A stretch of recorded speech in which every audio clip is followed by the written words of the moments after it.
Mardi le 14, bienvenue en prenant votre café. Pour démarrer ce show-là, j'ai plusieurs choses à faire. Et ce matin, ça ne veut pas démarrer. C'est le troisième essai. Donc, si vous l'entendez, ce mot-là, c'est parce que ça a marché cette fois-là. Moi, un jour, je vais aller à Londres. Ouais, pas juste prendre du thé. Hein? Je vais aller à Londres, pas juste voir du cinéma comme dans la chanson. Je vais à Londres. Pour essayer de comprendre qu'est-ce qui se passe avec les Anglais. Le ministre des Affaires extérieures, à coup de pied en derrière, on ramène un autre. Je vais vous parler de tout ça. Les autos électriques, un article que j'aurais aimé écrire dans le Wall Street Journal. Mais vraiment, là, exactement mot pour mot, là, t'aurais pu mettre l'autre gars qui l'a écrit par François Lambert et mon rêve aurait été exaucé. Excellent. L'usure du pouvoir en politique, est-ce que ça existe vraiment? Ça existe-tu vraiment, l'usure du pouvoir? Ça, c'est la façon facile, on va parler de ça. Geneviève Guilbeault qui veut mettre son pied à terre. Fini parti de bureau. Les Single Days en Chine, l'équivalent du Black Friday. Et les gars, faites-vous ça assis ou debout? J'ai des statistiques pour vous autres. Hein?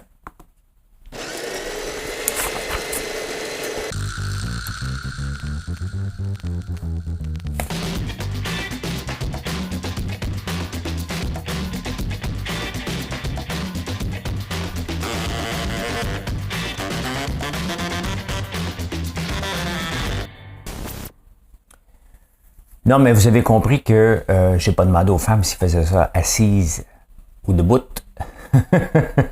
Je veux pas le savoir si vous le faites debout. Je veux pas le savoir. Vous veux pas le savoir. Mais vous allez comprendre tantôt. Écoutez, ce qui se passe à Londres, hein? Le British Foreign Secretary, c'est le ministre des Affaires étrangères, l'équivalent de Mélanie Joly ici.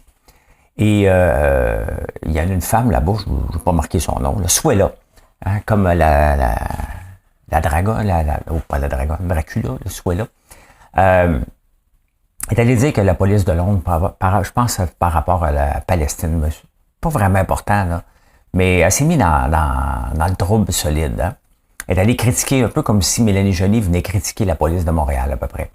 Et là, ils l'ont foutu dehors. Hein. Mais qui met en place? Il n'y a personne pour gérer une crise aussi grosse que ça. Donc, ils ont décidé de rappeler David Cameron, l'ancien premier ministre de l'Angleterre. Mais il n'est pas élu. Hein? C'est comme si, je sais pas moi, quel ancien premier ministre qu'on peut choisir? Stephen Harper. Hein? Ça marche pas, là, mais mettons pour les besoins de la cause. Il n'est pas élu, il ne peut pas être ministre des Affaires étrangères. Mais à Londres, il y a la Chambre des Lords. Fait que David Cameron est devenu un Lord. Donc, c'est un peu l'équivalent du Sénat, plus d'autres patentes. Là. Complexe en tabarnouche. Hein?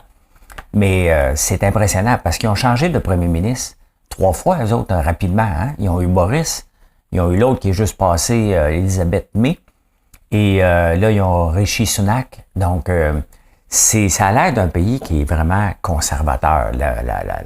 La monarchie, puis la royauté, puis tu sais, tout est protocolaire à l'os, mais ils se foutent dehors à tour de bras. Tu sais, c'est comme si on avait changé Justin Trudeau par, je sais pas, un autre, puis l'autre est pas bon, on le met dehors, on en prend un autre. Ça se passe pas ici, alors que ça se passe là-bas. Là, c'est la ministre des Affaires étrangères.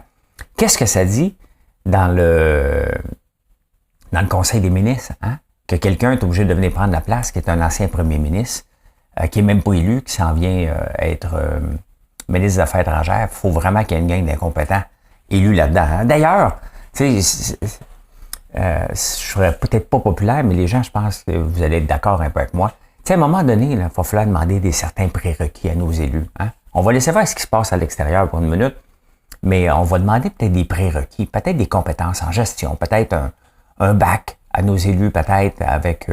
tu sais, ces gens-là doivent gérer. Puis, je parlais avec un ancien ministre l'autre jour. Ben oui, j'ai des connexions moi aussi. Puis il me disait, tu sais...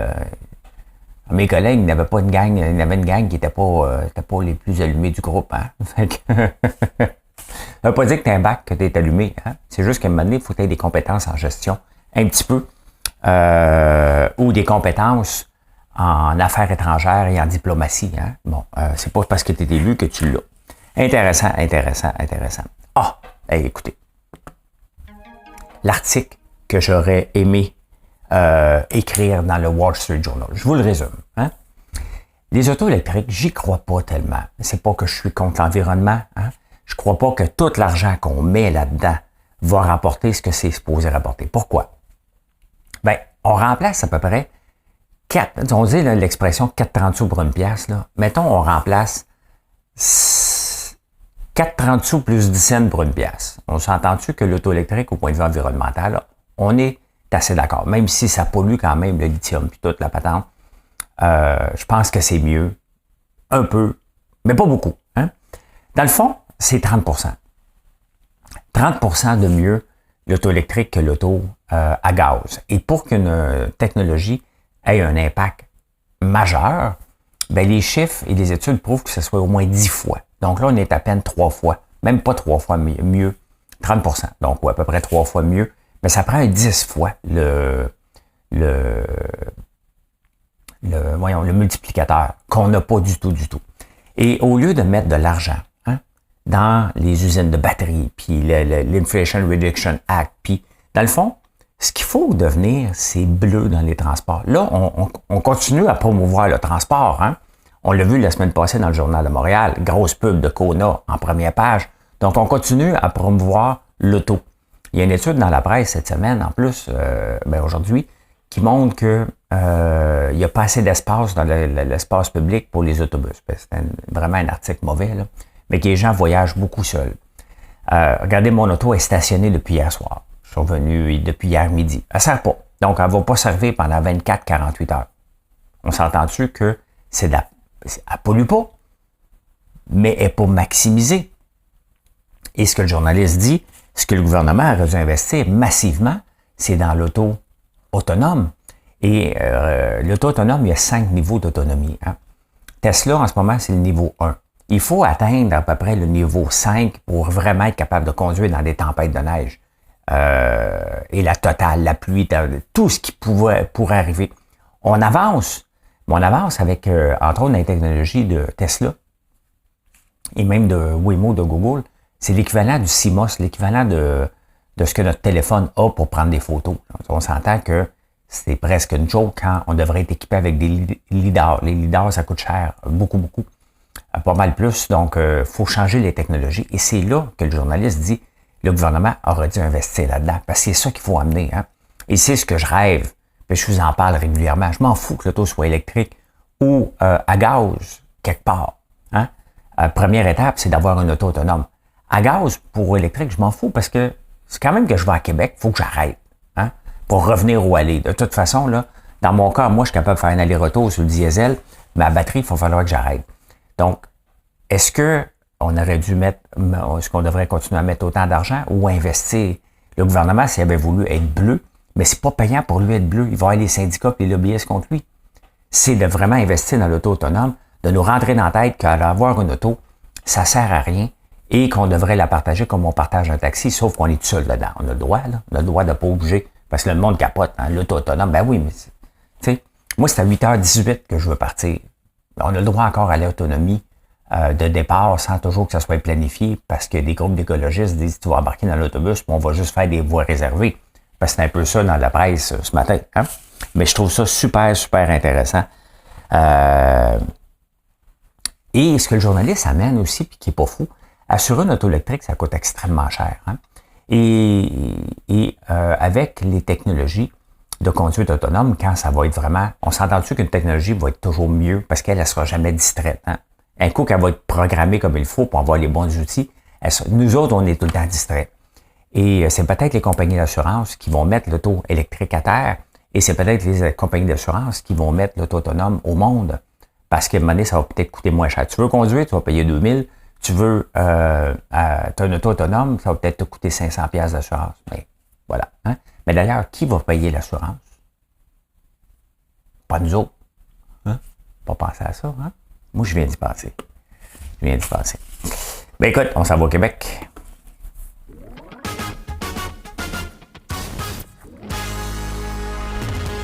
Je trouve ça super intéressant, fait que je vous en parle. Hey, à Châteauguay, je suis passé là dimanche pour aller voir le fils de Marilyn Gaël jouer au football. En passant pour aller à Châteauguay, on a passé dans Kahnawake. Et les pancartes de cigarettes. Je veux bien croire qu'il y a des droits ancestraux, mais la cigarette, je pense pas qu'elle en fasse partie. Puis le commerce des cigarettes non plus. Et de la misère à voir autant de pancartes de cigarettes partout sur les poteaux. Je veux bien croire, on est dans une réserve. Mais les droits ancestraux, est-ce que il reste qu'à crème faire de la publicité pour les cigarettes, c'est illégal au Canada. Donc, on traverse une frontière. Je sais que c'est un marché, c'est un sujet sensible, mais le droit de chasse versus le droit de vendre des cigarettes, dis ça de même.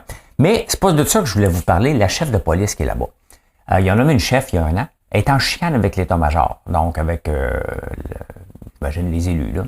Donc, elle se présente plus. Il n'y a plus personne qui gère la police à Châteauguay depuis plus d'un an. Elle n'est pas là. Elle est payée, elle vient juste une fois de temps en temps. Des fois, là, tu regardes ce qui se passe dans toutes les villes, là, et les gens, on se rend bien compte que c'est la même merde partout. Le système de gestion d'une ville fait défaut solide, là. Hein? C'est bien évident, là, la femme n'est pas là. Hein? La femme ou l'homme, mais là, c'est une femme. Là. Elle n'est pas là. Elle se présente pas, puis elle continue d'être payée. Hein? En parlant de continuer de payer, les syndicats sont fâchés, parce que la mairesse a dit non, on ne fait pas de party de bureau. Tu sais, quand tu ne sais pas gérer, là, hein?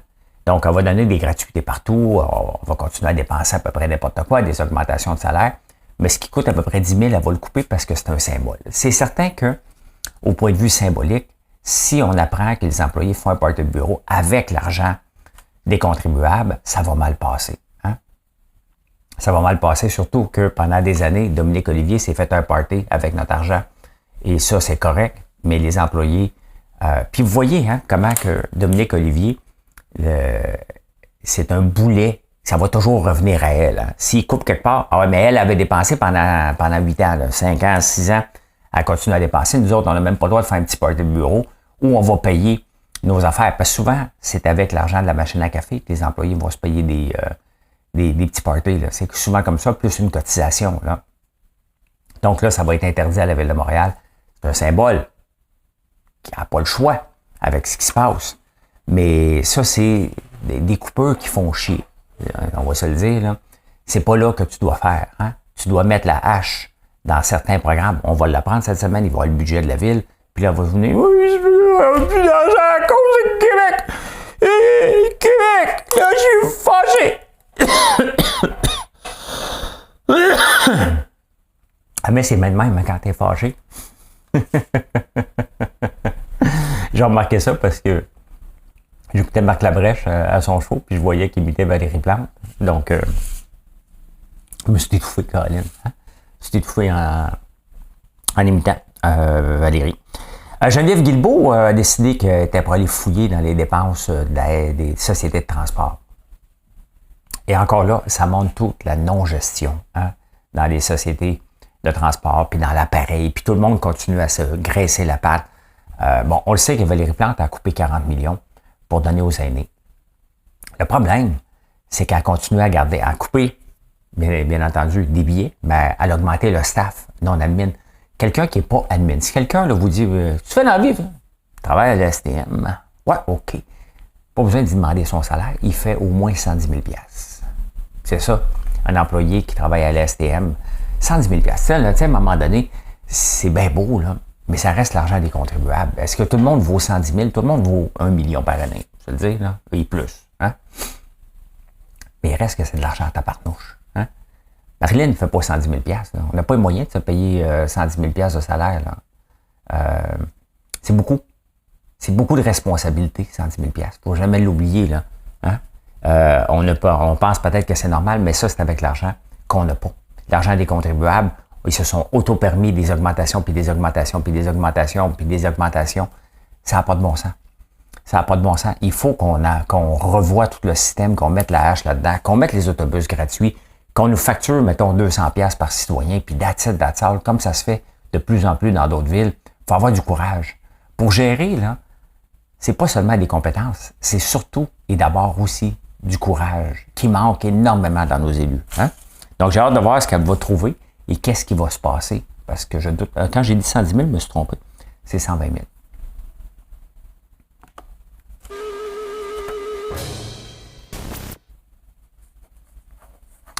Alors, on entend beaucoup parler de l'usure du pouvoir parce que là, les gens n'aiment plus Valérie. Hein? 55% des gens n'aiment pas Valérie, mais elle n'a pas d'opposition. Donc, elle va rester là. Hein? On va être un petit peu moins content après elle cette semaine, mais elle va pleurer. Fait que, je peux pas rien faire, c'est à cause de Québec. Hein? On parle de l'usure du pouvoir de François Legault, qu'on vient juste de réélire avec son groupe. On parle de l'usure du pouvoir de Justin Trudeau. Qu'est-ce que Justin Trudeau, François Legault et son équipe, je dirais, et Valérie Plante ont en commun, hein? Dans leur équipe. François Legault, je dirais qu'il est assez compétent. Vous voyez, je viens de vous donner la réponse, c'est l'incompétence. Hein? Qu'est-ce que Justin Trudeau a fait de bien pour le Canada au point de vue économique? Parce que si on les aime plus, c'est parce qu'économiquement, ça va pas bien. Hein? Qu'est-ce que Valérie Plante a fait pour améliorer le sort de la Ville de Montréal de façon économique? Parce qu'on n'aime pas parler d'économie, mais on base toujours nos décisions sur l'économie. François Legault, son équipe, Bernard Drinville, Éric Kerr, voulez-vous que je continue? Fitzgibbon qui fait juste dépenser, voulez-vous que je continue? Nommez-moi quelqu'un qui est hot, mettons. Geneviève Guilbeault se sort du lot un peu, hein? Semaine après semaine. Ça fait quand même quelques années qu'elle est là. Elle se sort du lot, tout le temps. C'est pas l'usure du pouvoir. C'est que c'est nous autres qui se rendent compte qu'on a mis des incompétents. Eux autres, là, c'est pas l'usure du pouvoir. Faut jamais... Tu sais, des employés, là, dans mon livre, l'entrepreneuriat, c'est difficile, point, que vous devriez acheter, là, et sur mon site.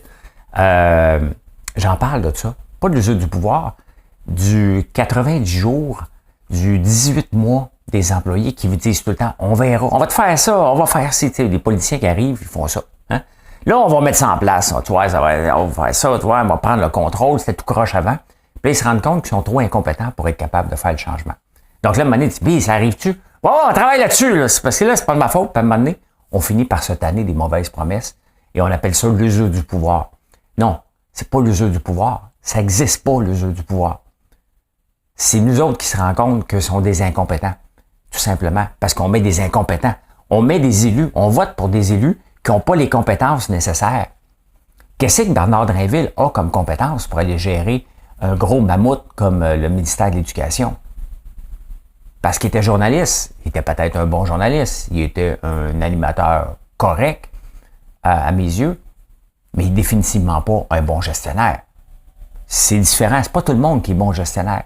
Pas tout le monde qui a une capacité de gérer. C'est dur de gérer. Ça vient avec des décisions et populaires et non populaires. Donc, ben voilà, je ne crois pas à l'usure du pouvoir. C'est juste que la réalité, c'est nous autres qui le voient vraiment. On voit leur incompétence, mais on les veut plus, tout simplement. C'est pas l'usure du pouvoir. Oubliez ça, là. Ça, c'est la façon facile des journalistes de ne pas se rendre compte que c'est nous autres qui est tannés de leur incompétence, tout simplement.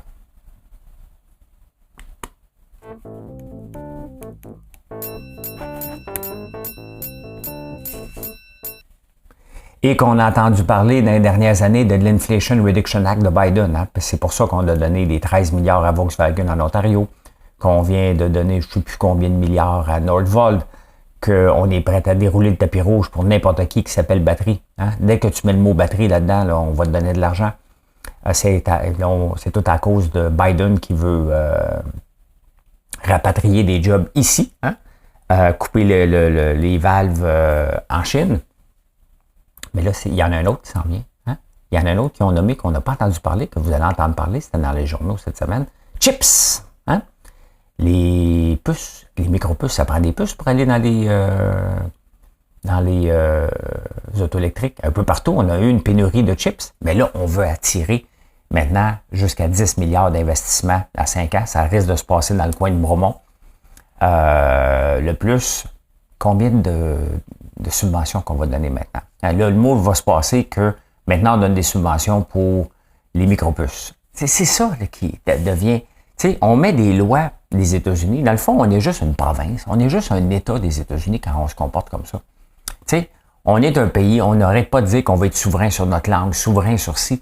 Et pourtant, économiquement, on ne fait que copier ce que les États-Unis font. Et on attend qu'ils font quelque chose, on le copie.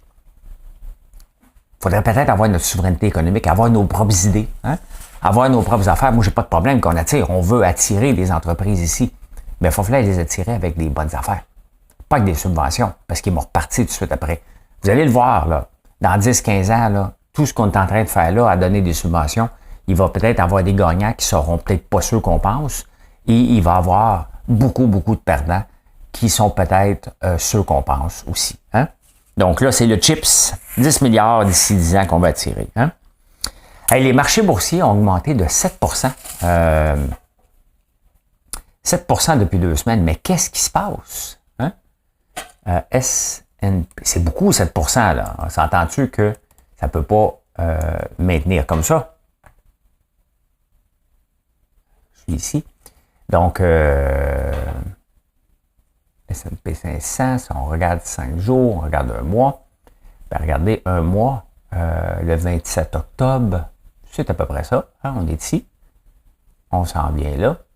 On a une augmentation de 7,23%. Et il y a des millionnaires qui se sont faits cette semaine, là, depuis 2 semaines. Là, hein? Mais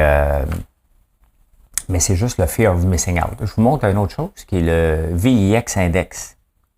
Ici. Le VIX Index, c'est l'indice de la peur. Il a baissé de 23%. On n'a plus peur.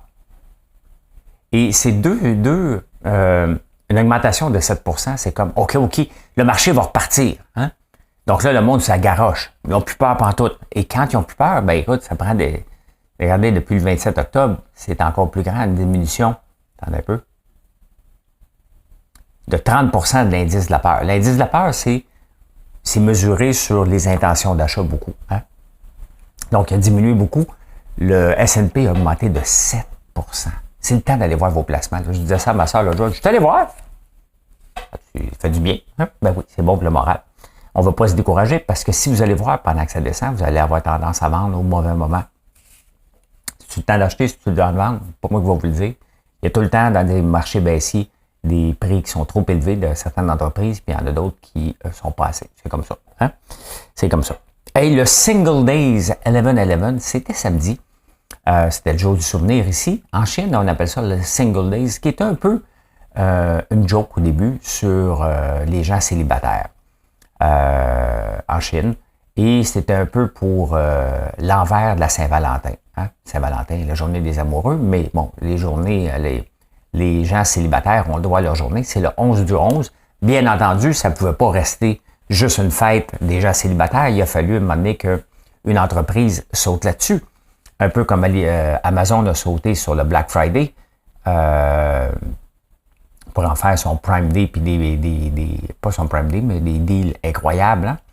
Hein? En Chine, c'est Alibaba, hein, qui est le très, très grand, l'équivalent d'Amazon qui est là-bas, qui en a fait une journée de magasinage, mais ça n'a pas bien été cette année. Une diminution des ventes de moins 7,5%. Donc, on va le voir maintenant avec les ventes du Black Friday sur Amazon. Qu'est-ce que ça va dire? Hein?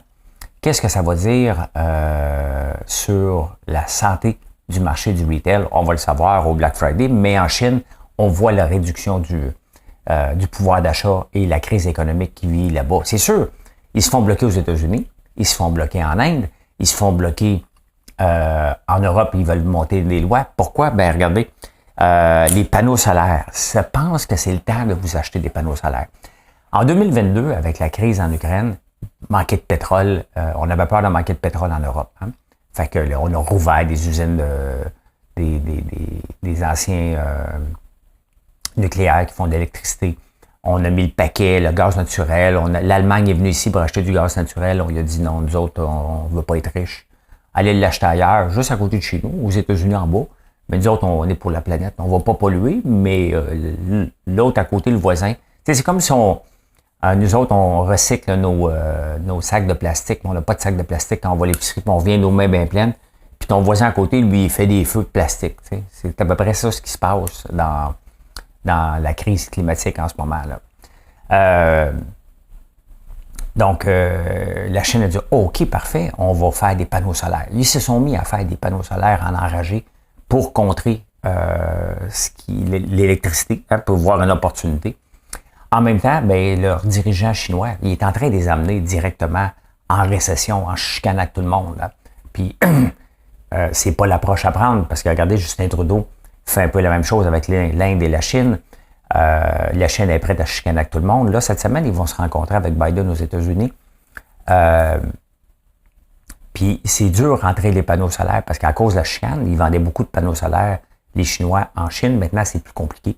Sinon, impossible d'en rentrer. Donc, ils sont en train d'inonder le marché européen de panneaux solaires. Ils en ont juste trop. Hein? Puis le prix de fabrication diminue. Il y a une récession, ils sont prêts à écouler leur stock. Ils en ont trop parce qu'ils en ont trop fabriqué par rapport. Ils ont pensé que 2022 était prêt à l'infini. Donc, c'est peut-être le temps de s'équiper de panneaux solaires pour vous électrifier, pour votre off-the-grid de la campagne, parce qu'on s'entend qu'en ville, vous n'allez pas faire ça. Donc, voilà. Hein? Peut-être une opportunité pour acheter. Je suis allé voir sur Alibaba. Je n'ai pas trouvé de prix qui avait de l'allure, mais j'ai juste checké 3 secondes avant de m'emmener ici.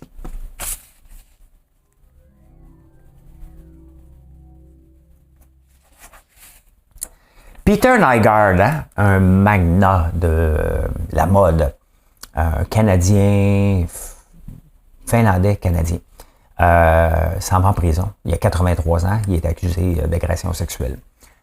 Pourquoi je vous parle de lui? C'est que quand j'ai commencé le centre d'appel, on était au 1000 Saint-Antoine et il y avait le 980 Saint-Antoine qui avait son nom dessus. J'avais jamais, ben c'est là probablement le siège social. Maintenant, il habitait à Winnipeg. Je ne sais pas ce qu'il faisait là-bas. Là. Probablement parce que les nuits étaient longues. Hein? Puis, il ne s'en va pas en prison pour rien. Hein? Il voulait avoir les nuits les plus longues possibles, peut-être. C'est pas drôle parce qu'il y a des victimes. Okay? Mais ça m'avait impressionné de voir un nom sur un building. Ben, il se prenait en jet privé aussi avec son nom. Il s'aimait beaucoup. Là, vous allez me dire, toi, tu t'appelles François Lambert.one, ta gueule. Oui, tu as raison. Mais j'ai pas d'avion encore. Hey, ça serait beau, hein? François Lambert.one. J'irais où? J'irais nulle part. Hein? Il n'aurait jamais de ça. Hey, au Texas, il est illégal de boire plus que 3 gorgées de bière sans s'asseoir. De où ça vient, ces lois-là? On ne le sait pas. J'ai beau fouiller. La loi existe vraiment, mais on ne le sait pas. Pourquoi ils ont mis ça en place? Hein? Donc, ça me fait toujours... J'imagine, ça doit faire comme 200 ans, là. Bon, I'd like to propose a new law. You have to sit down between three. Donc, il y a sûrement quelqu'un qui a mangé un coup de poing sur la gueule à un moment donné, puis il a dit, on va faire une loi pour ça, là. Alors, les hommes, est-ce que vous faites pipi debout? Hein? Ben, dites-moi de quel pays vous venez, je vais vous dire de quel pays, c'est quoi votre pourcentage. Hein? Donc, c'est un peu comme compter les cartes au blackjack. Hein? Un Allemand, tu dis, ouais, lui, il fait pipi assis 40% du temps. Avez-vous vu les femmes à la maison? Hein? Ils sont grandes, les Allemagnes. Hein? Les Allemandes, d'après moi, ils ont dit, hey! Levez ton bol, toi! Hein? Fait que les hommes, ils ont compris qu'il fallait qu'ils s'assisent. En Australie, 25%. Au Canada, 16%. Et c'est aux Philippines que les hommes le font plus souvent debout. Seulement 4% des hommes aux Philippines s'assoient pour faire pipi. Là, vous allez dire, tabarnouche, hey, c'est de la nouvelle en maudit, je le sais. Je le sais, c'est de la grande nouvelle, mais au moins, vous avez le sujet de conversation pour la machine à café. Et bonne journée, merci d'être là. Puis venez nous voir justement sur françoislambert.one, O-N-E.